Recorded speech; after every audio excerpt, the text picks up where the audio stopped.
Israel Adesanya's whole gyno situation had dramatically improved from when he was fighting Paulo Costa last.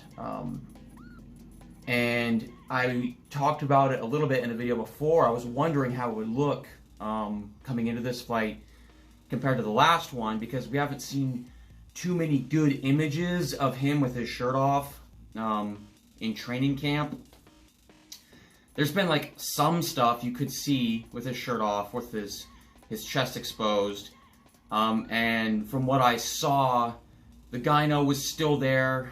It wasn't as gnarly as it was during the Costa fight, but it was still there. It was still like, you know, blatant as day.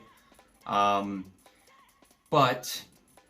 I didn't know if that was because they just gave him favorable angles, good lighting, and they just weren't, you know, they were just giving him the best possible videos, angles, and pictures coming into this. Obviously, you know, you'd be self-conscious about something like that. And I think when he got questioned about it, you know, he completely brushed it aside and didn't give any kind of honest answers to any kind of questions that he had about it. He even talked about it being, oh, maybe I have like a, you know, some sort of growth, blah, blah, blah. But it clearly is, you know, gynecomastia is a well-documented thing, and you could look at what he had, and I mean, I guess, you know, we could be wrong, but like just looking at it, it was gyno, you know.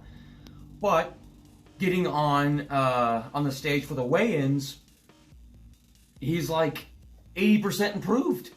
He looks great. Like, you can still kind of see it's there a little bit, but like if you would have never seen what it looked like during the Paulo Costa fight, would you even notice it that much?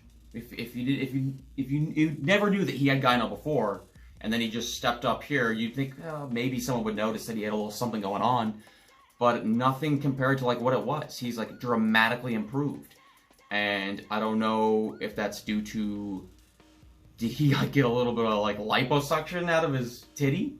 Did he get a surgery?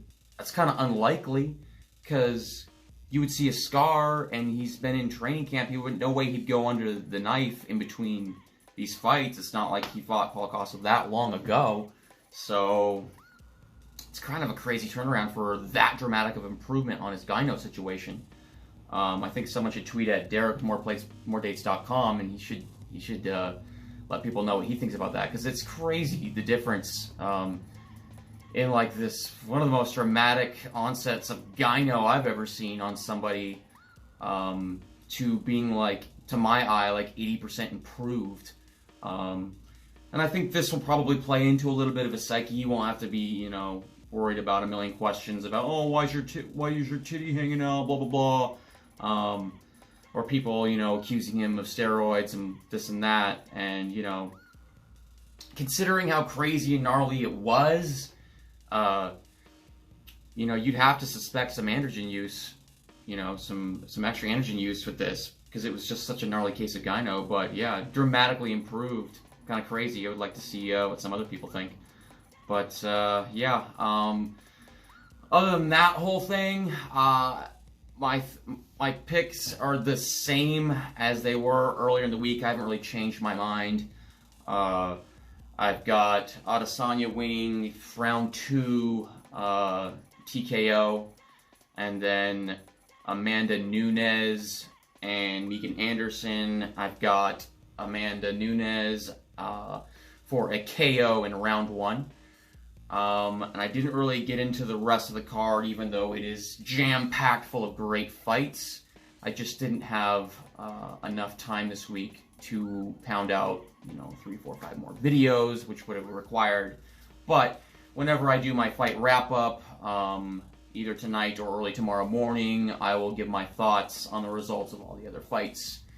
Yeah, so I'm excited. All right, let me know what you think in the comments. Take it easy.